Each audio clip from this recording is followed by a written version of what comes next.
This is Warriors Anonymous. Hello, welcome to Warriors Anonymous. Man, it's been a bit of a week for myself, and I hear it's been a big week as well for the Warriors, which is nice. Let's bring in the boys. My name is Jerry Cronin, and let's bring in our expert panel to talk about what happened on Friday night. Actually, before we do that, I'm going to start. Last week we started off with a movie quote, and I'm going to do that again for this week because Sauce Boys will know this one all too well. From the movie Passenger 57. Always bet on black. That's all I got to say, man. As soon as I saw us wearing the black and silver, I was like, oh yeah, we're all good. I also got to say, I was a little bit late on catching up with the result on Friday because, just catching up and watching the game. But I did manage to catch, I avoided social media, but I saw our group message. And I saw a message from Daniel saying, I was always weirdly calm.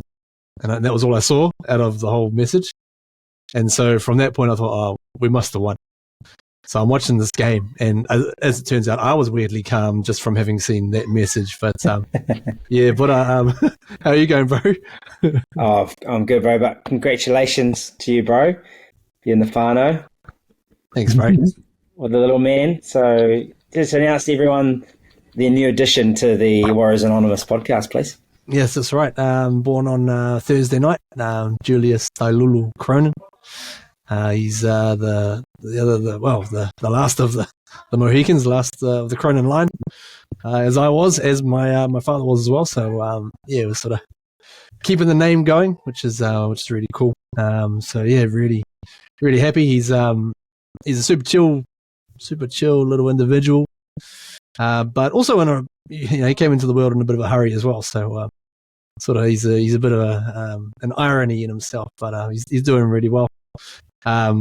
Myself and Lolo, we don't really know which way is up at the moment.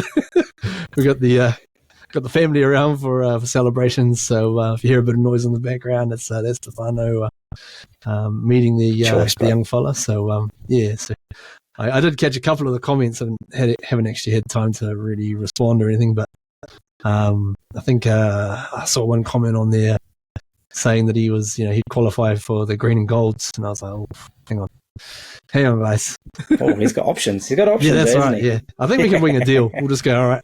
You play Warriors Club, you play Tonga International, and you can play State of Origin if you want as well, son. It's all good. Yeah, boy. I think that's a fair deal. But Monira Sauce, bro, how are you? How are you doing, my man? I'm good.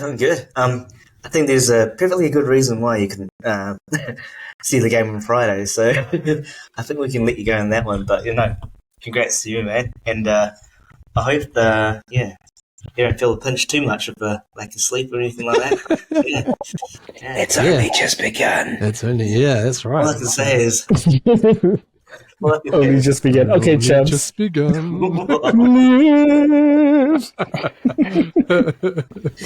Yeah, it's a funny job, isn't it? It's like the hours around the clock and the pay's awful, but it's the best job in the world. So, anyways, Isaac, I understand the Sostradamus has struck again, bro. What's been doing? Hey boys. So I put the post up on Facebook. The old call of Web Lasso. It got pinched from me by Tohu Harris. He's obviously a listener. Hey. Yeah. Oh, that sounds pretty clever. Oh, call him Web Lasso. Yeah. Web Lasso. I picked it. Yeah, but obviously I was onto something. So, yeah, felt pretty good about that. Yeah, nice, bro. What was your other thank you to Tohu for listening in and taking note. I think my other prediction was Halome Olakoatu having a bit of a stormer, but he also fucked up at the end, which helped us win. So, yeah. He probably had a storm in a teacup, I reckon. That guy's a big boy, though. He's not small. Yeah. No, he's not. So, the Web Lasso one's classic because it must have worked at half time. That's all I can say. So, yeah. and here's a big guy, Olakawatu, because he can have the whole tattoo of his surname up his leg. It shows how long he is. Hey. Got some long Well, ass you, legs. Isaac, you could just have sauce, and it'd be sauce.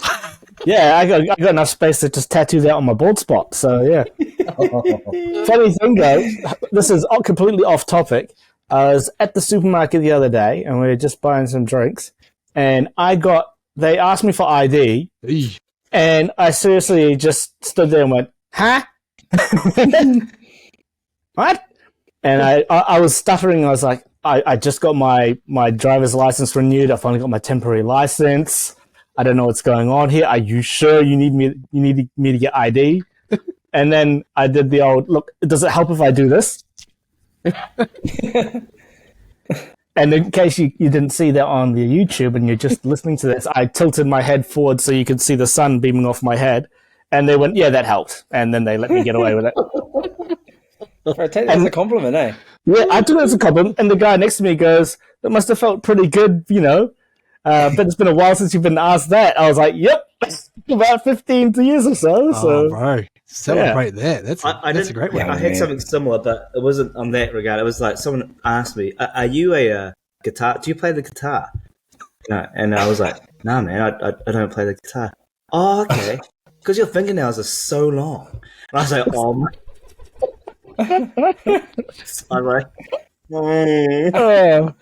like Really was- reached today. Yeah. I was just like, So, quite the week of surprises this week. Run, shit, guys. So what? What did you scratch his face off after that? Anyways. yes, I went like Wolverine. No, Yeah. Oh man! Oh, that's a fantastic start to the episode. Now, plenty of chat from the game. Following on from Friday, a lot of it centering around the Ruben Garrick mid-air fiasco. yeah. I'd love to get your guys' thoughts on this, just to see. We'll just go around. We'll start with you, Buddha. What was your overall take on that situation as it happened? Look, the way I've thought about it this whole weekend about it, my initial take was, oh, we're in trouble here. He's in trouble, as in Chance is in trouble. Chance in charge. And then I heard the kind of, it's ball bouncing around. There's no tackle on the air dynamics going on. So I thought, hold on. And then we obviously got away with it. So I felt very lucky. And yes, I think there's a loophole in the laws for that. Put it this way: if the shoe was on the other foot, I'd be fucked off. Because I guess player safety at the end of the day, they kind of deemed the fact that he landed on his back and it was accidental, then there was no issue. But if he had actually landed on his head or his neck area, there could have been some sort of repercussion to Chance. So, Wow. Yeah, kind of got lucky. And then after that, obviously we ran away with the game. So maybe there's a bit of a gap in the officiating. Yeah, and it's funny as well because I think the NRL basically said as much in their statement, the way they kind of justified it, and it was like, well, they were basically saying there's a gap in the laws without saying there's a gap in the laws, and you see it as well from other incidents. I think guys like Nelson, that's off for Solomona, gets away with all sorts of shenanigans. And I think a lot of the time he just gets away with it because there's no actual rule against, whatever random stuff he's doing. I'm not suggesting at all that Chance meant to do what he was doing at all. But Monira, there is probably another gap I'd like to bring up because it's all well and good for, Manly to feel aggrieved about the fact that they didn't get a penalty. I sort of would balance that up with the fact that there's a bit of a loophole where they can throw a forward pass and it can be clearly forward, and the referee and the bunker can review it all they want, but they can't overrule it. So would you think that may be a gap in the rules and also something to just counter that Manly argument? Yeah, and I think you can, to that play, I thought you could also add obstruction. If you took the try with Metcalf, I was like, okay, if they, the one they didn't give to Metcalf, considered obstruction, I would have thought, okay, took out Pompey out of the play. I'll bet, might have not made much of an impact to get to the edge, but definitely took him out of play or impacted on his effort. And then you put on top of that the forward pass. and when I gave it a try, that's when I went inconsistency, and that's like I said. I think it goes back to the consistent calls, and that's where I get a bit aggrieved, is where it's inconsistent, and so I was just like, okay. So I think there's a number of things, but yeah, I agree with Daniel on the call. That Chance did it accidentally, but if the shoe was on the other foot, I'm pretty sure I would have been blown off my socks. So Yeah. Deluxe. Yeah. Now, Monira just mentioned the disallowed Metcalf try. That was another interesting one as well. I wasn't even going to bring that up, but Isaac, did you think that maybe Daddy Cherry Evans just played it perfectly on defense? That's why I hate him. Like, he's actually a very clever, very experienced player, and he knew all he had to do was take himself out of the game, as in run into somebody, and would be called obstruction to the letter of the law. I mean, yeah, the Ruben Garrick thing as well.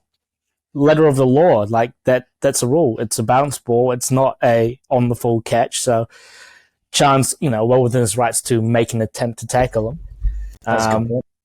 Yeah, but then again, to Monira's point, the inconsistency with Pompey as well being taken out. I mean, yeah, but Daddy Cherry Evans just smart enough to know that he can get away with it, and they pretty much caught it back straight away. As much as you hate to see it, yeah, that's the way the game is. Yeah. Slightly off topic, when it comes to Cherry Evans, where they do that lip syncing thing, the NRL lip syncing, they do it in all sorts of sports. Voiceover, yeah. They never change his actual voice, though, do they? Yeah. Hi, guys. Hey, how are you? All right. Right on. I used to love Jeff Tuvey's voice, that gruffly voice. I need an investigation. That's what Seabold was like after the game, though. Oh, he wasn't happy, was he? It was Roseball investigation. To Daly's credit, he was really good, post-match, like on the field.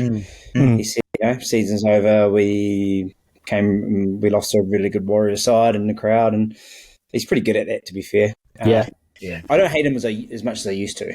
I only hate him because every time he plays the Warriors, every time Manly play the Warriors, they've won. I mean, I think there was a stat of the 17 times that Manly have led at halftime, they won. And when I saw that, I was like, "Fuck!" Like, that's not what you want to hear. But we managed to, change history and turn that stat around. Broken. Another hoodoo we've broken. But DC was definitely gracious in defeat, and he even said, a good plug for the Daniel Anderson round. So good on him. He's the champion. While we're staying off topic as well, just randomly thinking about this is really funny because I'm very, very tired, and this is sending me into weird spots, but this may be fun. Daly Cherry Evans, I reckon he could wear any turtleneck shirt in the world, and it would not look like a turtleneck with that elongated neck of his. He's undefeated versus turtlenecks. Anyway. Bless him. I wish I had a longer neck too. Anyways, heading into the game on Friday, bit of a late withdrawal. Jazz Tevanga ruled out for 2 to 3 weeks, so not season ending. I have it on good authority from whoever put that on the notes. So I guess he got ruled out, and then it was hammy scans, and is that the scariest thing in a footballer's kind of season, to understand the severity of your hamstring strain or tear, because it just varies. The grades just go deeper and deeper and deeper as well. So I'm sure there's other scary injuries, but it was only deemed potentially 2 to 3 weeks. Yeah. So 2 to 3 weeks, he could be back in the finals. I also think 2023 has shown a real rise in the usually fairly mundane calf injuries, because there's been some real long layoffs from from calf injuries, and I'm like, well, that's a bit of an upgrade for the old calves. But anyways, the recent round in the NRL was Daniel Anderson round. Massive support for an absolute legend from the Warriors club, among others as well. Guys had a great imprint on the game, and there's currently fundraisers, I believe, still going on. Awesome prizes up for grabs too, if you haven't got amongst that. But for setting the scene at Go Media Stadium, aka Daniel Henderson Stadium, Friday night. Isaac, bro, how epic was the crowd on Friday night? It sounded amazing. Oh, I think the organisation is just doing a really good job of putting it on for those sorts of events. I mean, you had all the old boys there. You had the crazy light show at halftime. I mean, yeah, he's deserving of it. He's a big part of the Warriors, folklore and history. That he really deserved that sort of support. So, yeah, and just full credit to the Warriors organization for being able to put on, it's really the hottest ticket in town at the moment. Everyone's jumping on the bandwagon for good reason. The Warriors are just an amazing product for New Zealand sport. Yeah. Sold out already for the next game. Yep, yeah, sold out. Yeah. And unfortunately, they couldn't get Monira's favorite Dehamo to do the to the winning song. But they've obviously got Savage. They've brought Savage into the fold to really drive out the winner's song as well, which I clearly gets being played quite a bit. The crowd is singing at the end of the game. I was hoping they got Ben Lummis. Yeah. Oh, and Michael Murphy as well, or Ben Lummis combined duet. What was from the second season? Chiquita? What's his name? I don't know. There was another contestant. I can't remember. And one of the judges pulled out this real sly call on her, and I was like, that's so cringy. That's so cringy. Who remembers New Zealand Idol? I'm sorry. That's right. Crazy days. I got to say as well, watching that intro to the game, I know there'd been a bit of chat in recent times about, whether Auckland should be able to host an Anzac game, between us and Melbourne Storm. And my sort of reservation on that was the fact that we wouldn't be able to make it as much of a spectacle as Melbourne have been, in recent times. Well, 100% I backtrack on that because what we're doing at the start of the games is amazing, and I don't know if any club is beating us with that at the moment. Or banners. My goodness, our banners. Banner game, mate. Never disappoint. Big Johnson. Yes. Was it never mind having a big chin or something? When we got a Big Johnson. We got a Big Johnson. Yeah. I was like, that's good. Yeah. It's just so reminiscent of those old banners that you used to have in World Series cricket. Those always crack me up, Yeah. For the Aussie team, we must warn you. There will be a war. It's just like, he's so terrible, but so good. Yeah, You'd always see one at the G or something like that. It's like, it's great. Yeah, one that's really left a mark on me from earlier rugby league times was for Mark Gasnier cooking with gas. I don't know. I don't know why that hit me so hard, but I've always cooking with gas. Yeah, stupidity, but I love it. On to positive matters. Dylan Watson Lesniak is a freak. God, he's Monira, you are our resident 3/4, our speed man. And mate, I don't know if you've ever had a mullet quite like that, but how good is he going? Oh, he is going soul glow good. Like he's just like shining all the way through. I'm using lyrics, trying to use lyrics from the actual song, but yeah, he's doing great. He's a super freak. Super freak. He's super freak. He's got Rick James hair. So glow. But anyways, his tries, just I don't think any other winger could pull off what he does in terms of the acrobatics in the corner. It's amazing. And that one try where it didn't actually, go to the side of the corner. He bumped off like a couple of players and just steamrolled through to, put down that try. But I think the thing to point out is was it Webster said that it's not only his attack but his defense has been absolutely key in regards to how he's improved as a player, and I think it kind of shows his defense. He just is reading the plays better and stuff like that. I remember last year I used to go off my rocker about him coming in too early and stuff like that, but like now he's just like become one of the best wingers, and Webster says he's one of the best wingers in the game, and I'm starting to agree with the things that he can do. It's just, I don't know, sensational. Yeah. Great to see him reaching his potential as well. And also, like that, was it the first try where he beat about 45 tackles? Like that's that's sort of a bit of a throwback to him when he was coming up through the grades and in he's his so early good. NRL career, because he was a tough carrier, man. He ran hard. He still does at the moment, but he's become maybe more of a finesse type winger. So to see him get one of those, bustling kind of tries. But he's there at the right time. Like, yeah, he just catches the ball, but he knows where to be at the right time. And you've seen many times, like, some wingers just aren't there when required, but he places himself at those right moments. So, yeah, no, he's effing awesome. Now, one thing that is helping Dallin get into the corner is the man playing inside him. We gave him a bit of a hard time for the past couple of years, but young Rocco Berry, or Ray Rocco, Rocco. I love these notes. Whoever's put in Rocco soft hands and hard carries, like that's just beautiful. It's almost musical. So yeah, was it you put that in, Buddha, or? Yeah, bro. I just thought he had beautifully soft hands for that first try as well. But I thought, in particular, this game, his carries at a yardage. Often I feared for him going into the meat of the defence. The Storm, he'd get pinged back a little bit, but I guess he's running with a bit more intent, maybe a little bit, that learning a little bit late footwork at the line kind of just gets you, pokes your nose through as well. So I thought he did that really, really well. And I was just going to say before, just building a good combination with Dallin, and Dallin said that, Webby said that, he's coming along a long way as well. So had a standout game, I reckon. Yeah, nice. I remember we even you joked about Rocco in our first season, saying that he and I had a near identical physique, and I can't help but feel in the couple of years since that he might have maybe grown a little bit taller. I might have just sort of grown a little bit horizontally taller.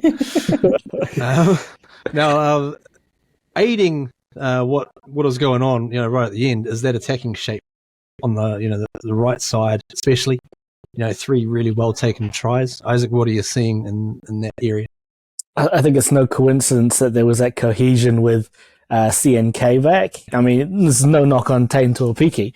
I mean, he's been a pretty good stand-in for while CNK's been injured, but immediately, it's just sort of got that flow to it, whether he's featuring or not.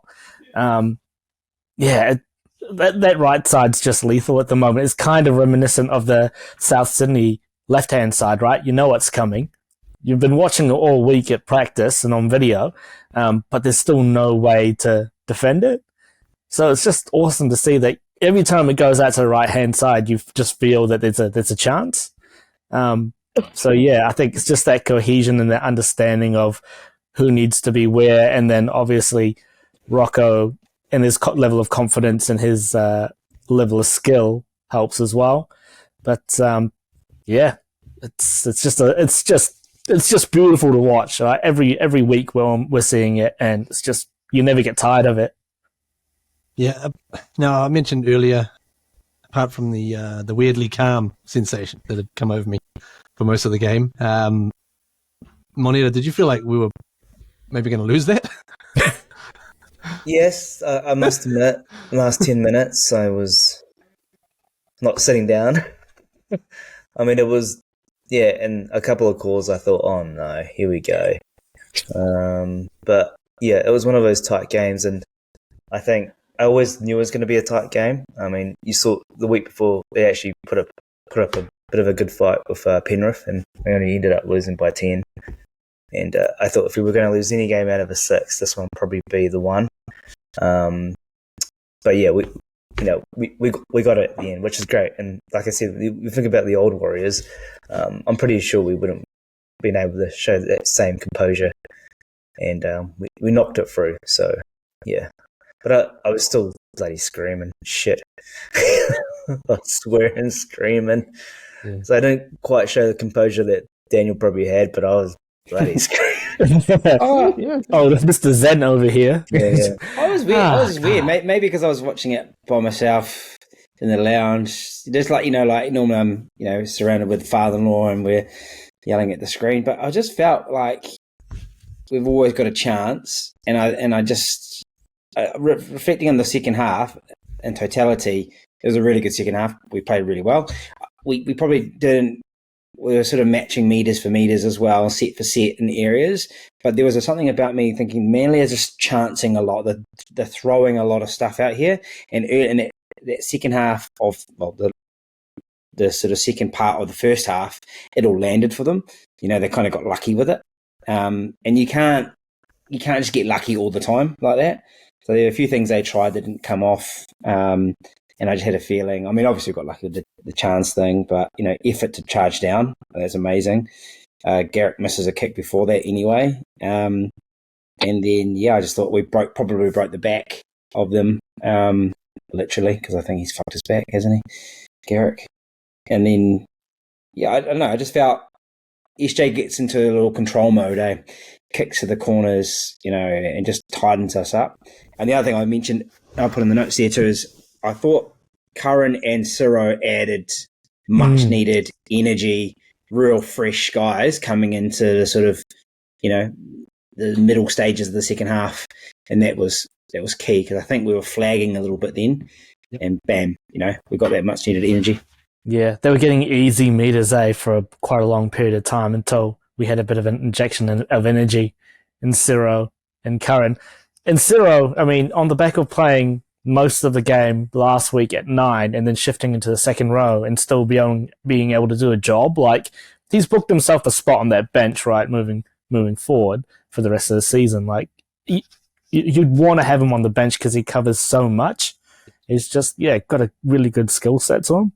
And they both were just leading kick chase as well. I think it's the key part. So when we got good kick down there, they were there first couple of tackles as well. And Jackson Ford does it as well. Tends to do it pretty well. The amount of times Ford has kind of tackled guys running out of dummy half, just wraps them up as well. Yeah. So they might be a little smaller, but they bring a lot of energy. They made up the role of Jazz Tavanga between them almost, Ciro and Curran, because obviously gutted to lose Tavanga, but that also opened up the door for Lussick to come in, which was a bit of a stroke of luck as well, with Wayne Egan going down. Wayne. So the bench makeup was pretty good for this week. It worked out. And Monira, it's a real mark of the team, and it has been for the whole season, that we lose a guy in the middle. We lose Wade for most of the game. Then we lose Montoya towards the end of the game. But we're still able to adjust with the guys that we've got. Sorry, did I say that wrong? Wayne Egan. But Monira, what are you saying in terms of how we are able to adjust with the guys we've got? I think it just shows the depth that we've had. But I think it shows a lot of how Wedge has installed a lot of belief in all these players.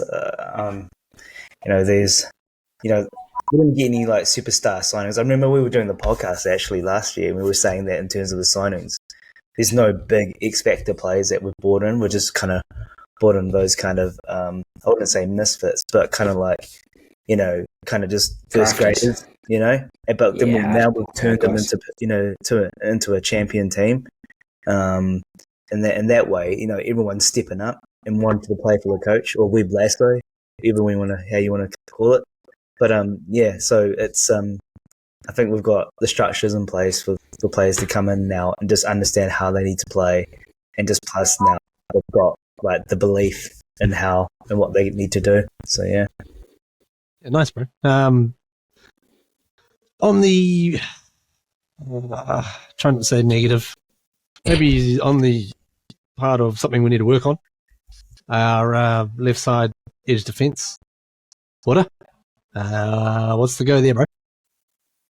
So I guess Montoya is getting slammed for that quite a bit. Montoya, Pomps as well, but I think it's not just as simple as the guys at the very end as well. I think it starts in the middle and on the edge as well. And I think my assessment, and look, not a specialist at all, but with Metcalf defending there, it's the having to check the play, check the runner, as well, because you've got some big boys coming his way, that traffic. So it holds him, and then it holds the other guys there as well, so that they're having to kind of cover Metcalf. And obviously then they're playing it beautifully. And DC just could have unpicked Saturday, beautifully. He got smashed as well for his his good fortune. But yeah, I think that was probably the issue. And I guess if that's the case, then Monty's got to make a call earlier. I know not everyone's a fan of the rush, but he can come in and cut that play down. But I think they'd try to do that, and Pompey would go to the wing, but the Saab is the Saab. He's the fastest man in the league. He's the fastest Saab on the planet. It's not saying much, but yeah, it's saying something.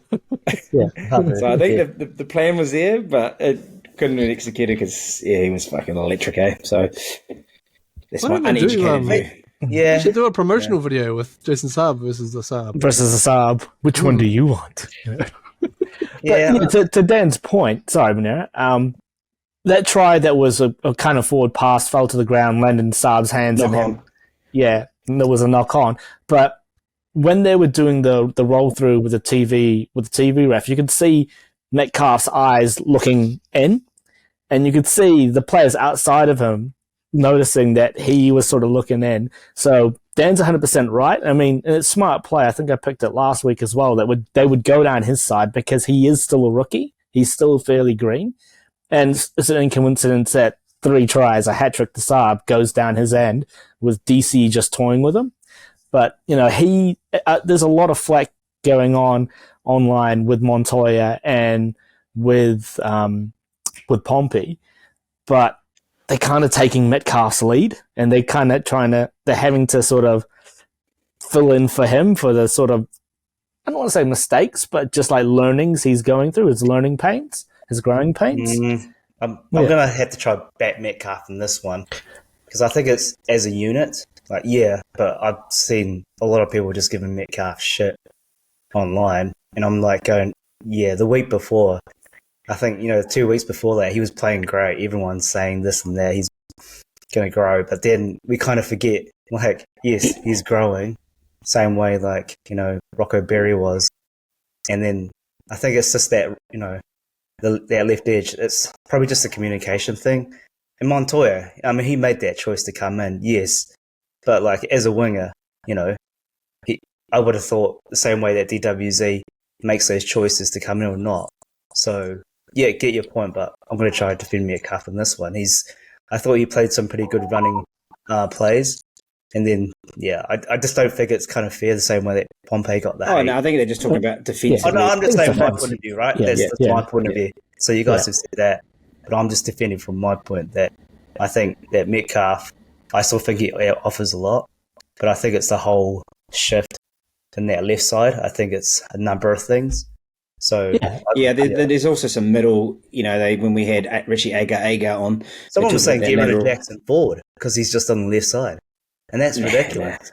I think people forget that they can adjust, and in the second half showed it, and so I just think if Webster can show faith in them, all these other players, all the comments I see online about Montoya and all that stuff. Yeah, they didn't have a great game. But if Webster can have faith in them, why can't we stick? They've been winning. That's the number one thing they've been doing. And so. But I think there's something to learn every week, and it's not we're not making Metcalf a scapegoat purely just for his defensive mishaps for this game, or maybe the game previously as well. Because his attack's been pretty solid as well. But I don't think it's any coincidence that the right hand side, where SJ is tackling at 92%. Is not really getting targeted because they're a well-oiled machine now on that right-hand side defense. It's no coincidence that, the half playing 2 in from the wing on SJ's side is doing really well. And then his center and his winger outside of him can take cues from him and defend really well. Yeah, but on the left-hand side... Winger, when I'd play in the wing, sometimes you'd have to make that decision of staying out or coming in. Sometimes that's part of the role. So I just think that's it. It's all, it's everyone has their role. That's the only problem though when you get held in the middle like that. And I think it's also the middles we had Aga on, he talked about that lateral movement. What's really important is those middles get out and shift out as well, mobile middles, because if they come in, and I think like if the first try they scored, and it's probably on those talking points where we let the 12-year-old, or did I call him a 12-year-old, 9-year-old, Jacob Year Arthur, 9? looks year 9, looks 13, third form. He just sliced through that, right? And that was Adam not getting across, so I think it's having that ruck dominance, the ability for those middles to push out. They give confidence to the guys on the side, outside them, and it just flows on. But we're really good. And what we've been doing all season to teams is that SJ goes to the line, holds them, or Tohu goes to the line, holds them. SJ comes up, holds them, and you have all these guys holding. And next thing you know, you've got a 3-on-2 at the back. So it's kind of what we're doing to teams all year. I think there's deficiencies, but I think overall we're still winning games, right? And I think we don't need to make any drastic changes. Oh, no. I mean, Metcalf's just got to learn his game. I mean, SJ wasn't there, probably back at his age. I mean, SJ's defense last year was arguably laughable, but this year he's really come on and learnt how to defend on his side of the field. And Metcalf will get there, but I think it's fair play to the opposition to target him because he is... They're going to go that way. They're going to go that way. He's a new kid on the block. Yeah, they've seen it. Montoya, he's not reading well at all. I caught it 3 weeks ago. Yeah, he's not. He seems a bit off. But if we've, that's the whole thing though. When the read, you can't read because you have to make a quick decision because that because what happens is they get caught in the middle and then he's in a 2-on-1. So Montoya gets all the on the end of it because the try goes past him. That's what I've been saying. Metcalf's getting he gets all the stick right because he's had to make a call and I think. Throughout the year, there's been times where that's happened, but he's made a timing call and he's taken out the centre or the winger. That's my opinion, right? It's all good. What we're trying to say is that we don't want to get rid of Metcalf because that's just one side of the game that there's a deficiency. But I think the upside for him is we've seen that is when he sniffs around balls, he's out. I guess it's seeing the online. This is like, man, just everyone chill. Like online, everyone's just like, get rid of Jackson Ford, get rid of Metcalf, get rid of Montoya.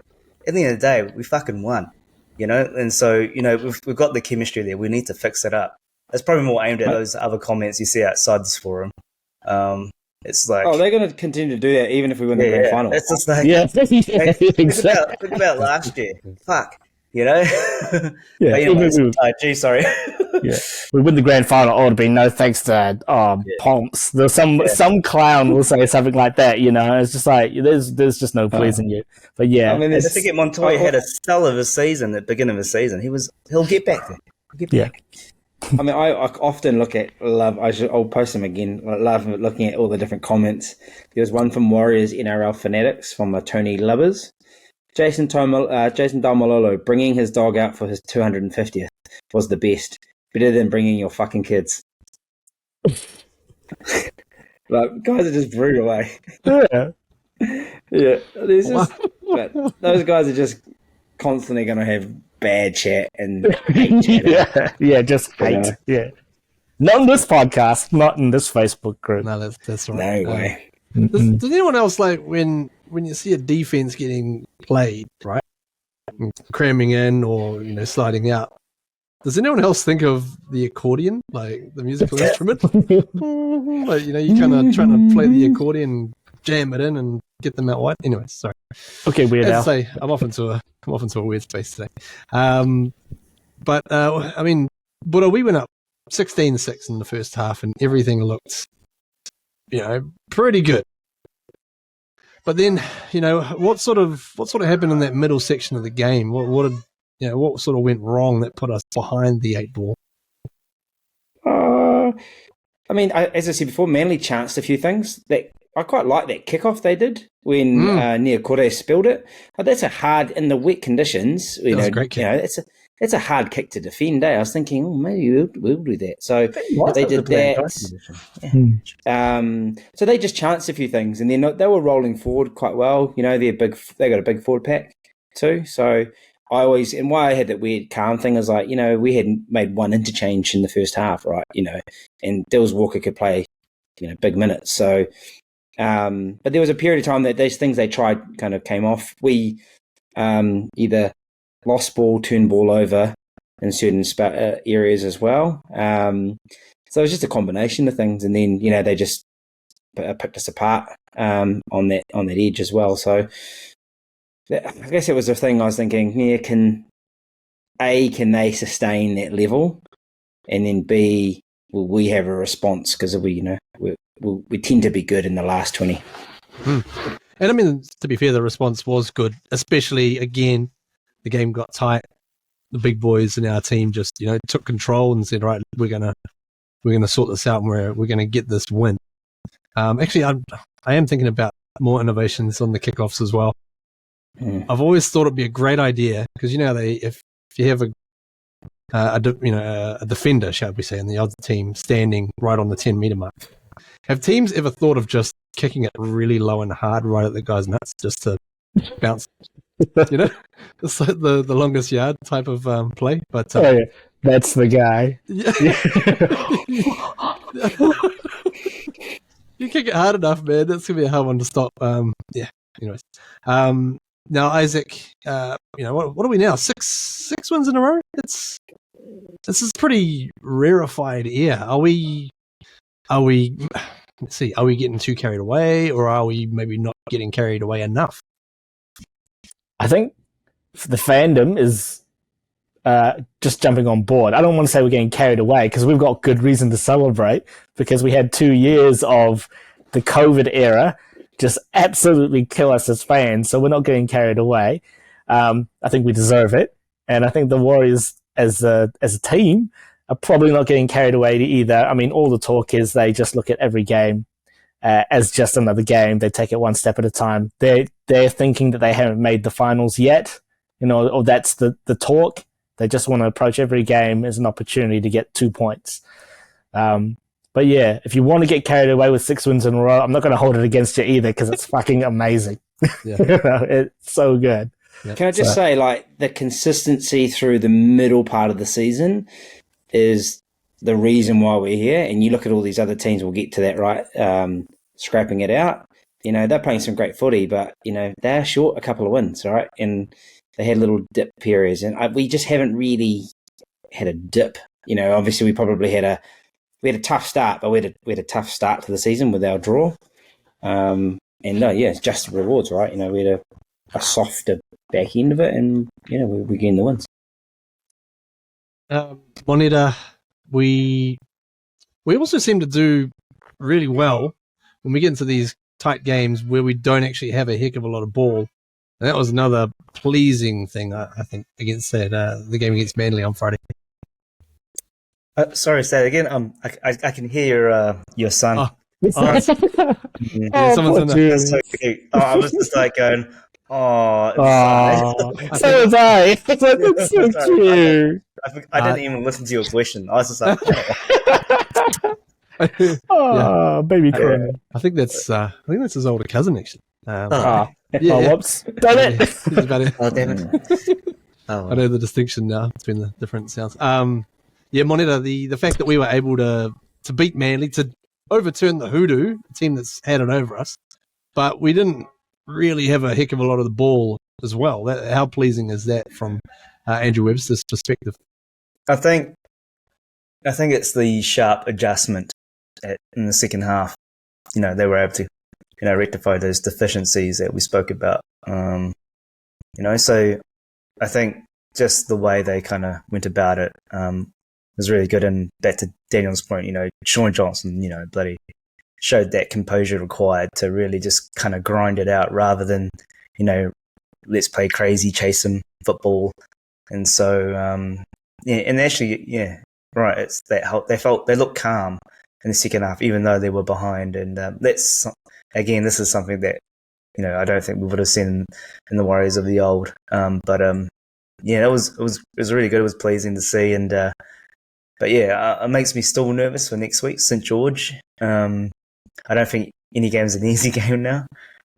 St. George put up a pretty good fight against the Storm, I think. Was it the Storm? They lost about 10 points. And I watched the first half. They looked pretty good. But again, what sets the top tiers to the bottom tiers is those little errors that even when I saw the Bulldogs versus the Raiders, the Bulldogs were looking pretty good, but against the Raiders are bad to me, but the Bulldogs just those basic errors. That's why they're kind of at the bottom of the table. But yeah, Warriors did. Can I just point out one thing with Shawnee? Because obviously one of the things they were doing and teams are doing now, they're trying to jam him, you know? So they know that he obviously is the key to unlocking the outsides, and they're starting to jam him. And look, the near quarter try, you know, might just look like a simple kind of cut in, big hole opens up. And Garrick obviously was done, you know, broken ribs, knee, whatever, he was gone. But it's actually I thought quite smart, because I don't know who it was, but whoever he laid off to near quarter chased him, overran him, and because they were trying to put pressure on him and pushed him and opened up this massive gap. And I mean, near quarter is quick enough, but even you know, he was clear as well. But even if he had to, he would have busted through that. And it just goes to show, look, if they're going to jam our side like that, we're going to have to play unders where we can. And that's where I want like a Metcalf, right? Like if a near quarter makes that gap and you have someone running out the middle, you know, that's where we're going to have to be, because I think the teams are working out that they just need to come and race up to Shawnee. Because I don't know what it was in particular, but when Dallin scored that last try in the corner, he wasn't happy. He wasn't happy about something, and I think it was because he got rushed hard. I wonder whether he got hit late or something, but he wasn't happy about it. He wasn't happy. Whether someone was overrunning or something, but it felt like to me, I don't know, you guys felt like it's like fucking hot potato away. Like the chance was on, but it had to be pinpoint. And most of the year we've not had to have that much pressure. That makes sense. You know, Dallin's been over in the corner 21 times, might I add, and missed the first 6 games. But yeah, something sort of wasn't right for Shawnee. He wasn't happy about that. Isaac, do you think that maybe the team at times maybe struggles with playing with a bit of expectation on their shoulders?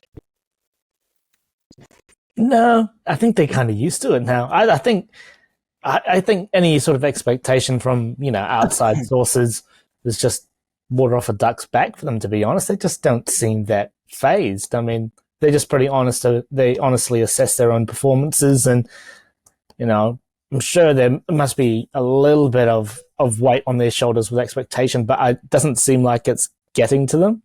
I mean, it's not like they're trying to change the wheel every week and change their game plan for something that's not working to something that is. They're just very consistent, you know.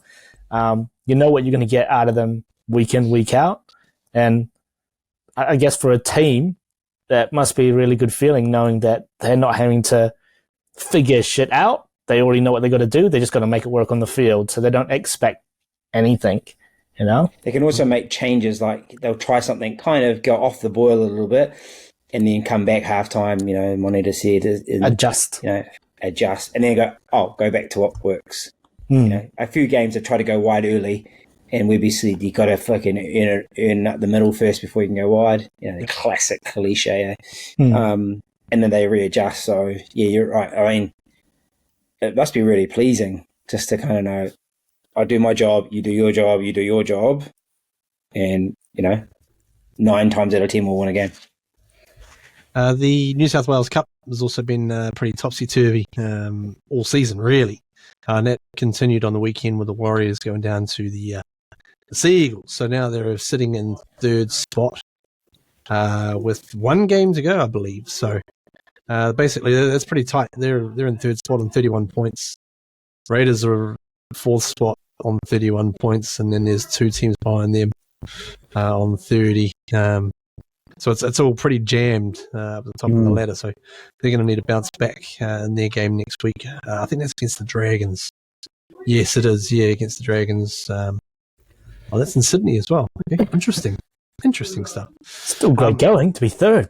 You know, that's right. Yeah, amazing. Well, I mean, it's interesting. Like, I mean, geez, if potentially if they could end up, you know, back in like 6th or 7th by the end of next week if things don't pan out for them. So it's those are the sort of razor thin kind of margins in the New South Wales Cup, you know. So it's pretty interesting stuff. So I hope they can bounce back and get it done. Isaac, are you able to bring us this week's Greg Spence, exceptional stuff. The expense account. Yes, I can. And it's a doozy, I reckon. The Warriors are now 7 wins from 8 games on Friday night so far in 2023. So Friday night, they're the hottest ticket in town. Love it. It's a place to be. Bring on Friday Night Lights. Great call. DWZ just needs one more try to tie David Fusitu'a for most tries in a regular season for the club. 2 more tries will bring them level with both Fusitu'a and Francis Melli for the season record of 23 tries. Old Francis, Brent Tate killer, Melli. It appears that the most tries by Kiwi in a season is also 23 and is jointly held with Nigel Wagner, Jordan Marapana, and Curtis Rona. Melbourne Storm? Was it? No, Curtis Rona was... Might have been. I can't remember. Oh, was he Raiders? Bulldogs? No, Bulldogs. Bulldogs? Yeah, Bulldogs. He was Bulldogs, went to Melbourne, I think, for a bit, and then he went to Super Rugby. I'm not going to lie. I kind of confuse him a bit with Remus Smith at times in my own head. So. Yeah. Oh, and one more thing from the expense account, and this is about Bunty Afoa. Much debate surrounds Bunty Afoa's defensive versus offensive contributions. Against Manly, the team scored 3 tries while he was on the field and conceded just 1. When that's stretched out across all his minutes for the season, they've scored 18 and conceded 27 tries when he's been involved. Whoa. So, and how many minutes did he get in the game? He got 30 minutes up front? 17. 17? Yeah, he's got the first stint, so not much. Yeah. That's his role, though, when he's there. Is the opener. Also, I'm not sure if they still have it these days, but I do remember that his Wikipedia write-up was a particularly special one. Probably not going to mention it here, but if you want to check it out. Is it about Johnson? Feel free. Yes, there's a theory as to why he has the nickname Bunty. Anyways. Johnson. BDE. He needs a big chin. So we're going back to Go Media Stadium against the Dragons on I believe it's Friday. Hopefully, I'm right on that one. Yep. Yeah, another interesting game. Monira. We saw in the game between the Dragons and the Storm that there's always teams capable of doing stuff on their any given day of the week. What do you think the Dragons are going to be throwing at us on Friday night? Oh, everything. The kitchen sink, just like they did against the Storm. I thought Jordan Hunt played pretty well. Seemed to be leading. He's bloody quick too. Could I give him that today? But yeah, I think it's just a lot of I think just that old cliche, right? It was going to stick to the basics against St. George and just really just grind it out rather than just and just fix up our defense. Yeah, just in terms of our left edge. If they can show what they showed in the second half, and then improve from that, we can definitely, I think the good thing is that we can actually score points. We can actually score points. And last year we scored jack shit in terms of points. We always, we would always get to the 10 and we looked lost. Remember? I remember we just couldn't score any tries. But now we score 30 points av or something like that every game. So it's probably just fixing up that left edge in the defense there. So hopefully they'll be grinding that out in training this week. Tell you what, if you're a first-time listener to this podcast, it may pay to jump back to season 2 and have a listen to a couple of those episodes because there's some pretty cynical takes on any number of things during those very dark days. Man, we actually had a lot of laughs around that time as well. But possibly just borderline insanity. But if you weren't laughing, you were crying. I remember most of them didn't even talk about the game that much. We were just like, fuck, this is shit. Wasn't there an episode where we were talking about Someone taking a dump on someone's chest? It was. Was it the game where we the Sharks only had 12 players or 11, and we still? That's the worst game we've ever played in the history of our game, mate. Yeah, That was the one. that was I can't remember. they had 11 at one stage, At one stage. And we lost, and it, they and we were, that's for and we numbers. turned up to chat, and we were just like, okay. So what are we talking about, boys? Yeah. I vividly recall a Dragons game when Corey Norman fucking dropped a golden point winner, and I was like, that guy is fucking terrible, and we were winning that game, and we can't even speak, mate. It was that bad. We were filthy. I think that really there was party at Paul Vaughan's as well. Yeah. Bloody Paul. Yeah. They went partying after because they beat the Warriors. They were fucking too. super lucky to beat us. Yeah. And The we, monster, clinched aka Jack the Bellin under the bed, wasn't it? That's right. That's right. We clinched. What is it? We had to win that to stay really in touch, and then Yeah. Corey that was- Norman drop goal. Isaac, terrible. what do you want to see? What's if you can pick one thing?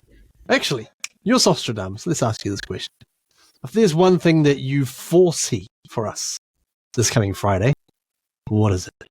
I foresee the Dragons going down our left-hand edge defense again with who's the fullback for them? Sloan. Terrell Sloan. He's got Yeah. gas, but they're going to try too hard, and the Warriors' defense will have shaped up on that edge. Like you'd have Marcelo and you'd have PRMP and Metcalf just sitting in the room together and just hashing it out, and they'll have that defense sorted, and the Dragons will be, okay, well, that hasn't worked, now what? And they'll score bugger all points, I reckon. Okay. That's my Sausadramus call. I reckon we actually run over the Dragons because they are not great this season. They'll be picking their offense to be on that left-hand side of the field with us on defense, and it's not going to work. Okay. Well, yeah. I'm very happy with that prediction. I hope it 100% hope it comes true because it will certainly help us. I know that I think in terms of the table, we're still a win ahead of Melbourne, right? So if we can get another win, then we're pretty sweet, roughly. Would be sweet for Yeah. top four. Yeah. Then we could maybe One win of two. Mhm. Yeah. We're pretty, still gonna play pretty sweet for Brisbane, top right? four. The Storm are going to play Brisbane, I think. So, Yeah, it must be last round. yeah. We just need one more win to lock in top four, but we're pretty much and one more win we'll get. Who have Penrith got in the last two games? I think they got the Tigers, Cowboys? and the the Panthers Sharks have are the looking Eels good, and the though. Cowboys. Eels and the Cowboys. So if they get an upset there, either one of those teams against the Pennies, and we win all of our games, could we potentially slot second? I think we're still two behind it. No, points I think- differential. Yeah. Okay, so we would equal them on points, but our points D Yeah. too far Panthers are gone. 315. Yeah. Aye? Yeah. They are just elite. They just don't leak points. So we just I like need a that. couple of 150-point hidings for the last two games. We'll be sweet. Yeah. Isn't that one thing you have to watch out for? Is now the Sharks. They're looking good, Yeah. Well, and the Newcastle Well, Knights. Those two teams, Newcastle Knights, mate. Newcastle Knights and the Sharks. Newcastle playing great. Everyone just all the media just all of a sudden completely wrote off the Sharks, and I thought it was a bit irrational. So might be my next they've character. just bloody your former second favorite team have come pretty good in the last little while. We as a Facebook group have actually come pretty good as well, celebrating the 1K. We've gone over the 1,000 mark, so congratulations, guys. That's a good one. Was there somebody doing massive networking for us across different Facebook Lancelot? groups? Yeah. Was it? Yeah. He Yeah, got us boy. 100 members in 1 week. Far out. Yeah. He's been pushing is it he hard, based mate. in Germany or? Yes, he is. So Lance Muyava, good Muyava. man, fan Right. of the show. Oh. He's in, by the looks of it on his Facebook, Hafkrug in Germany. That league Yeah, stronghold. Oh, absolutely. And not only is he a bloody awesome bloke, met him at the at the Napier game. He was over for a month and went to heaps of games. He is literally a day oneer.